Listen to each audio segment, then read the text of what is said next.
تمام کے D users, کے ڈی ممبر، تمام پریکٹیشنرز، تمام اسٹوڈنٹس اور تمام لیمنس کو جو کے ڈی کو دیکھتے، سیکھتے، سمجھتے اور اس سے سبق لیتے ہیں، ان تمام کو السلام علیکم۔ 2023 ہے، ابھی آشوب چشم یا کنجکٹیوائٹس کی وبا پورے ملک میں پھیلی ہوئی ہے۔ اسی طرح دوستو ایک اور وبا جو ہے ملک میں پھیلی ہوئی ہے۔ WHO اور ہمارے جو بین الاقوامی جو ادارے ہیں صحت کے، وہ ایک اور بات سے فکر مند ہیں اور وہ ہے جی ملیریا۔ تو ملیریا پہ بہت مختصر ترین میں آپ کو بات بتاؤں گا جو ایک ڈاکٹرز کے لیے بھی کارآمد ہے تو ایک لے مین کے لیے بھی۔ یاد رہے کہ ملیریا کیا، کیوں، کیسے، علامات، سمٹم، وجوہات اپنی جگہ، لیکن ملیریا جو ہے اس کی بنیادی طور پر 3 چیزیں ملیریا کے لیے لازمی ہیں۔ ملیریا کے لیے ملیریا جس کو ہوتا ہو یعنی ہوسٹ یا انسان، وہ ضروری ہے۔ ملیریا کے لیے ویکٹر یعنی کہ جو ملیریا پھیلانے کا باعث، جس میں ملیریا کا پیراسائٹ موجود ہے، وہ عمومی طور پہ مچھر ہے۔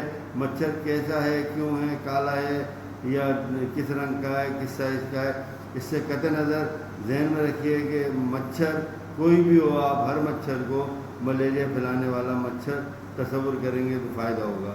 تیسری چیز ہے پلازموڈیم۔ پلازموڈیم دوستو وہ جراثیم یا وہ پیراسائٹ ہوتا ہے جو کہ مچھر سے انسانی جسم میں یا ہوسٹ میں جو ہے ٹرانسمٹ ہوتا ہے اور داخل ہوتا ہے اور پھر وہ ملیریا کا باعث بنتا ہے۔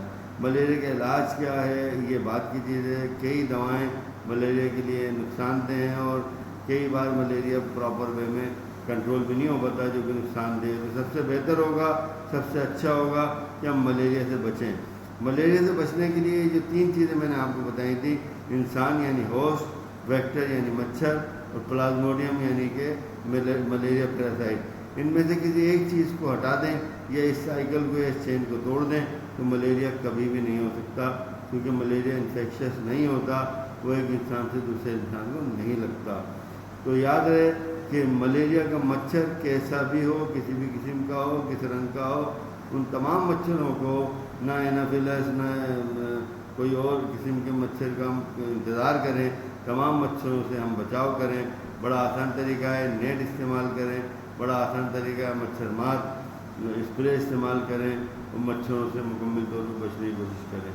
تو یہ بڑا سمپل سا ایک طریقہ ہے کہ ہم کیروسین آئل یا مٹی کا تیل یا مچھر مار جو ہے وہ اپنے ارد گرد یا گھر کے گرد یا گھر کے اندر بھی اس قسم کے جو ہے ماسکیٹو ریپیلنٹ یا ایسا کوئی استعمال کر سکتے ہیں جس سے کہ ہم مچھر کو جو ہے دور رکھیں اور مچھر قریب ہی نہ آنے دیں۔ اس مچھر کے دور کرنے سے آپ نہ صرف ملیریا سے بچو گے بلکہ ڈینگی سے بھی بچو گے، کیونکہ اڑتا ہوا یا کاٹتا ہوا مچھر نہیں پتہ ہوتا کہ یہ ملیریا پھیلائے گا یا ڈینگی پھیلائے گا، لہذا ہر مچھر کو آپ خطرناک جانیں اور مچھر سے بچاؤ کریں۔ اس سے آسان کوئی ملیریا کا طریقہ کار نہیں ہے بچنے کا۔ ملیریا ہو جانے کے بعد کیا ہوگا، یہ ایک بڑی لمبی ڈیٹیل ہے جو کبھی انشاءاللہ نیکسٹ آڈیو میں آپ کو بیان کروں گا۔ السلام علیکم۔